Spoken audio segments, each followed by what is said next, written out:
আসসালামু আলাইকুম। আমি পপি।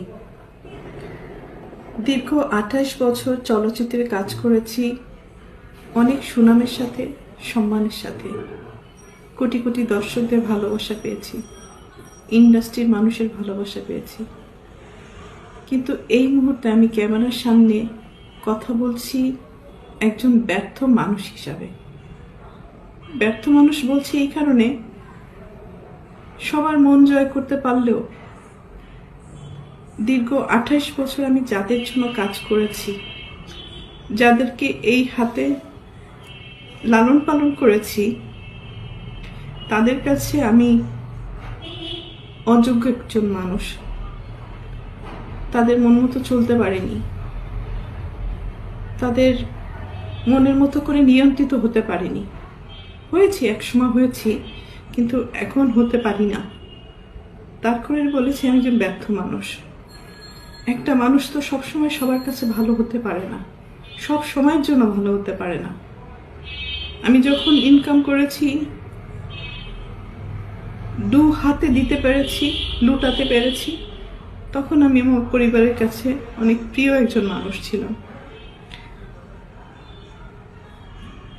এখন দিতে পারি না, হয়তো তাদের প্রয়োজন অনুযায়ী, যার কারণে আমি এখন তাদের কাছে গলার কাটা, শত্রু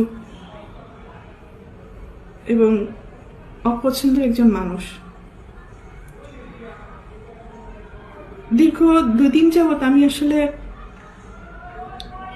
দেখলাম যে আমার পরিবার কতটা নিচে নামতে পারে, কতটা হীন পরিচয় দিতে পারে, কত হিংস্র ব্যবহার করতে পারে, কত নোংরা শব্দ ইউজ করতে পারে। সাথে আমার মিডিয়া, তারাও আমার একসময় চলার পথের সঙ্গী হিসাবে কাজ করেছে। মিডিয়ার কাছ থেকে সবসময় আমি সহযোগিতা পেয়েছি, ভালোবাসা পেয়েছি, সাপোর্ট পেয়েছি। কিন্তু আমার পরিবারের কয়েকটা মানুষের মিথ্যা কিছু কথাবার্তা, মিথ্যা অভিনয়, মিথ্যা নাটক, মিথ্যা অভিযোগ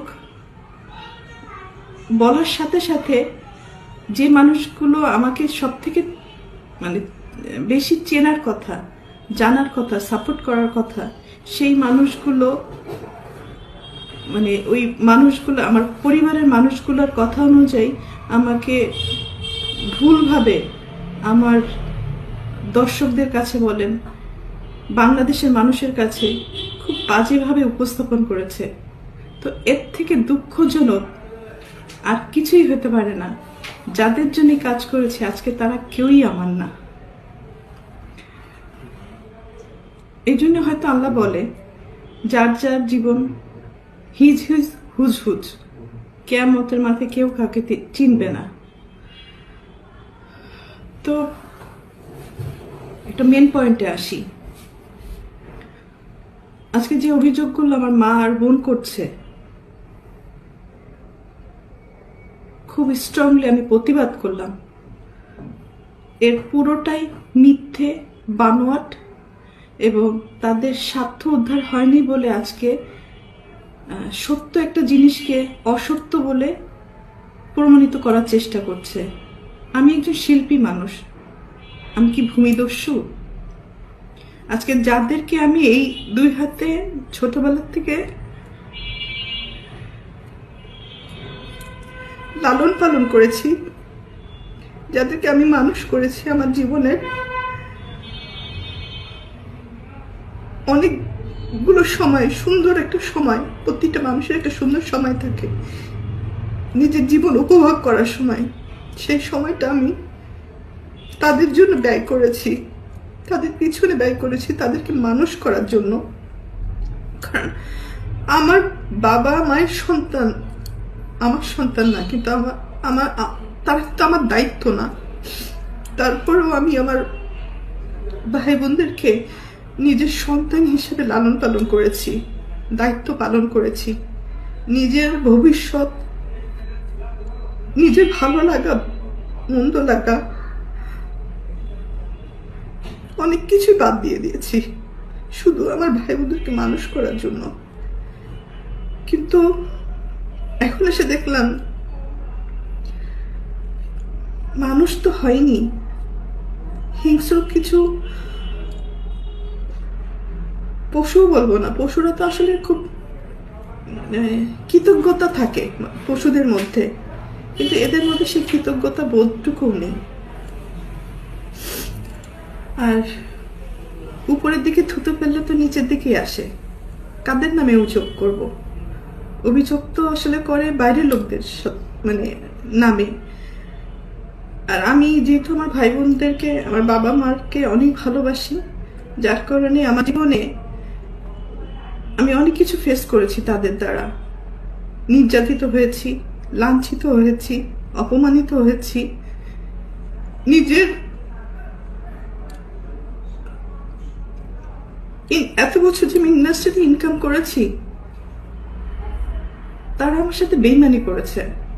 আমার সমস্ত অর্থ আমার কাছ থেকে নিয়ে নিয়েছে।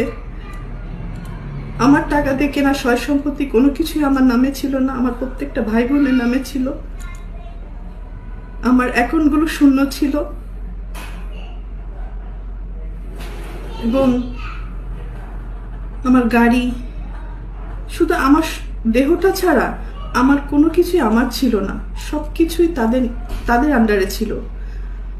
আমিও তাদের আন্ডারে ছিলাম। তো একটা পর্যায়ে এসে মানুষের জীবনে বেঁচে থাকার জন্য কিছু না কিছু প্রয়োজন হয়। তো বেঁচে থাকার মতো শুধু আমার জানটা ছিল হয়তো। তো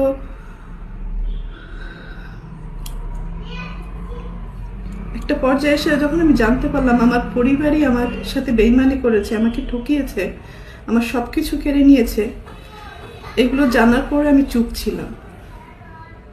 আমি যাদেরকে কোলে পিঠে মানুষ করেছি এই হাত দিয়ে, আমি তাদের দ্বারা অনেক বেশি নির্যাতিত হয়েছি। তারা আমাকে ফিজিক্যালি অ্যাসল্ট করেছে, আমার টাকা চুরি করে আমাকে মারার প্ল্যান করেছে, আমাকে খুন করে ফেলার জন্য টাকা দিয়েছে খুনিকে। আমার আপন ভাই এটার সাথে জড়িত, আপন বোন জড়িত, আর একটা সামিন নামে একটা ছেলেকে পালক নিয়েছিলেন। তারপরও আমি অ্যাকসেপ্ট করেছিলাম যে ঠিক আছে, একটা মানুষ তো, একটা বাচ্চাকে লালন পালনের দায়িত্ব নিয়েছিলাম। তো পরবর্তীতে দেখলাম এটা যখন হাতে পায়ে বড় হয়ে গেছে, তখন ওই হাত দিয়েই আবার আমাকে আঘাত করেছে। অনেক সময় এইগুলো কিন্তু আমার মুখের কথা না, এটা সত্য ঘটনা। এটা থানায় জিডি হয়েছে, মামলা হয়েছে এবং তাদেরকে আটক করা হয়েছিল এই ক্রাইম করার জন্য। পরবর্তীতে আমি তাদেরকে মাফ করে দিয়েছি, কারণ আমার ভাই বোন তো, ভুল হইতেই পারে। সন্তান হিসাবে মাফ করে দিয়েছিলাম। পরবর্তীতে দেখি যে এগুলো বাড়তেই আছে। এবং আমার মা তো আসলে অনেক বড় একটা শব্দ, কিন্তু পৃথিবীতে সব মা না, ভালো মাও আছে, খারাপ মাও আছে। দুর্ভাগ্যবশত আমার মাটা হয়তো আমাকে সেই পরিমাণ ভালোবাসতে পারেনি, কারণ আমি আমার মার কাছে, পরিবারের কাছে সবসময় সোনার ডিম পার একটা হাঁস ছিলাম, মানে দুধ দিয়ে একটা গরু ছিলাম, টাকা ছাপানোর মেশিন ছিলাম। সন্তান হিসেবে কখনো ওই ভালোবাসাটা, ওই কেয়ারিংটা পাইনি। তারপরও কোনো অভিযোগ নেই, আগেও ছিল না, এখনো নেই। আর আমি আমার মনকে বুঝ দিয়ে নিয়েছি। মা বড় মাছের মাথাটা তার পাতে দেয়, আর যখন ইনকাম করতে পারে না, পরবর্তীতে যে ইনকাম করে সেই মাছের মাথাটা প্লেট চেঞ্জ হয়ে যায়। তো আমার বেলায় আমি অনেক কিছুই, হয়তো ফিল্মের নায়িকা, আমি অনেক কিছুই মানে বাস্তব জীবনে দেখেছি। তো এতটুকু বলতে পারি, আমি ক্যামেরায় একজন ভালো অভিনেত্রী। ক্যামেরার সামনে স্ক্রিপ্ট পড়েছি, ডিরেক্টরের ডিরেকশন ফলো করেছি, হয়তো 3বার ন্যাশনাল অ্যাওয়ার্ড পেয়েছি। একজন ভালো অভিনেত্রী হিসাবে পুরস্কৃত স্বীকৃতি পেয়েছি আমি। কিন্তু বাস্তব জীবনে আমি খুবই কাছে একজন অভিনেত্রী, মানে অভিনয়টা আমার দ্বারা হয় না। অনেক কিছু সহ্য করেছি, তো মুখ বুঝে সহ্য করাটাই হয়তো আমার পরিবার আমার দুর্বলতা মনে করেছে, আমার ক্ষতি করেছে যারা যারা, তারা সবাই মনে করেছে আমি হয়তো চুপ থাকি, হজম করি, কারো ক্ষতি করি না, এটা আমার দুর্বলতা। কিন্তু মানুষের যখন দেয়ালে পিঠ থেকে যায়, তখন সে একটা না একটা পর্যায়ে প্রোটেস্ট করে। তো আজকে আমার এই বক্তব্যটা হচ্ছে অন্যায়ের বিরুদ্ধে প্রোটেস্ট করলাম। মা বলে যে সমস্ত কথা ইমোশনালি মানুষকে ব্ল্যাকমেলিং করে, আমি এর আগেও তাকে মাফ করে দিয়েছি। আমার মা কথায় কথায় বলে যে আমাকে খাট কিনে দিল না, আমাকে মোবাইল কিনে দিল না, আমাকে টিভি কিনে দিল না। ভাই, একটা পরিবারে যখন একজন উপার্জন করে, সে যখন কোনো কিছু কিনে নিয়ে আসে, ধরেন আমি একটা ফ্যান কিনে নিয়েছি, তখন কি আমি বলবো যে মা এই ফ্যানটা আপনার জন্য শুধু আপনিই বাতাস খাবেন আর বাকিরা কেউ খাবে না? বা আমার বাসায় আরো 5 জন লোক আছে, 5টা ভাই বোন আছে, তো আমি কি ফ্যান কিনলে আমার মার জন্য একটা কিনবো, আমার 5টা ভাই বোনের জন্য 5টা ফ্যান কিনবো? একটা টিভি যখন কিনে নিয়ে আসি, তখন আমি আমার মাকে বলবো যে মা আপনার জন্য একটা টিভি কিনে নিয়েছি, এবং আমার আরো 5টা ভাই বোন। দীর্ঘ 4.5 বছর 5 বছর বাবা আমার কাছে ছিল, তার সবকিছু আমি দেখাশোনা করেছি। তার ট্রিটমেন্ট থেকে শুরু করে সবকিছু আমার দায়িত্বে ছিল। তো অনেকবার সে হসপিটালে গেছে, অনেকবার সুস্থ হয়ে বাসায় ফিরেছে। তো এই সম্পত্তির কারণে অনেক বড় বড় ঘটনা আমার সাথে হয়েছে, শেষের দিকে আব্বুর সাথে হয়েছে। মানে বাবা যখন হসপিটালে ছিল, মানে তার ট্রিটমেন্টের সমস্ত টাকা পয়সা আমার টাকা। আমার এফডিআর ভেঙে আমি 1 কোটি টাকা কম হবে না, বেশি হবে, মানে যদি এটা বলতে হয়।